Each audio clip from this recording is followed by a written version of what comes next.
Один человек, проходя по всем доскам, делает ходы поочередно, соответственно, он играет белыми, делая ход, он дает вам время на обдумывание. Для каждого из этих 13 ребят игра с гроссмейстером – важное событие. Сыграть в ничью с шахматистом такого уровня уже победа. Владу Туркову удалось это сделать. По словам юноши, он воспользовался спешкой Сергея Корякина и сумел выправить ситуацию на доске. В самом начале Сергей начал меня атаковать. Я знал, что он один из самых лучших, кто умеет атаковать в шахматной партии. Я стал в позицию и начал защищаться. Но в какой-то момент он начал отступать, и я воспользовался этим. А Оскару Аджинджелу удалось и вовсе обыграть гроссмейстера. Шахматист говорит, что дело в ошибке Корякина. Оказывается, и в шахматах многое зависит от удачи. Где-то кто-то что-то не досмотрел, что-то не увидели, и дальше уже пошло само. Я считаю, это просто был какой-то зевок и все. Так как это гроссмейстер, и выиграть гроссмейстера – это удовольствие.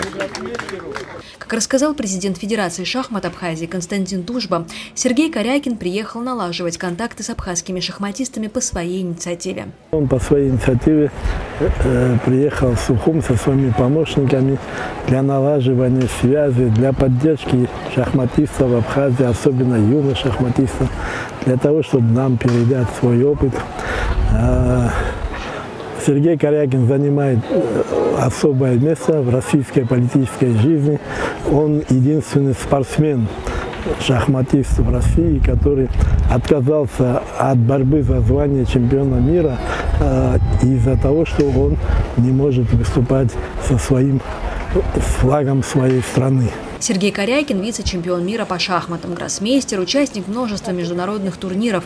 Он прославился в совсем юном возрасте и уверен, что успех зависит от двух факторов – желания шахматиста и педагогического мастерства его тренера. Вы научитесь играть в шахматы, вы повысите свой интеллект, свою логику, свою интуицию, свою ответственность за поступки, потому что в шахматах ты сделал ход, ты его уже назад вернуть не можешь. И также в жизни ты начинаешь быть более рассудительным, более вдумчивым.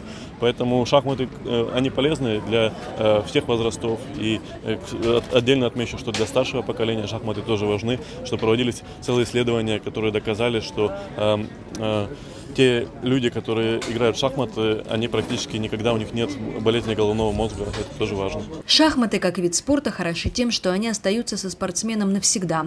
И профессиональное занятие ими не разрушает здоровье, как все остальные виды спорта, а наоборот продлевает молодость и активность мозга и защищает его от возрастных болезней.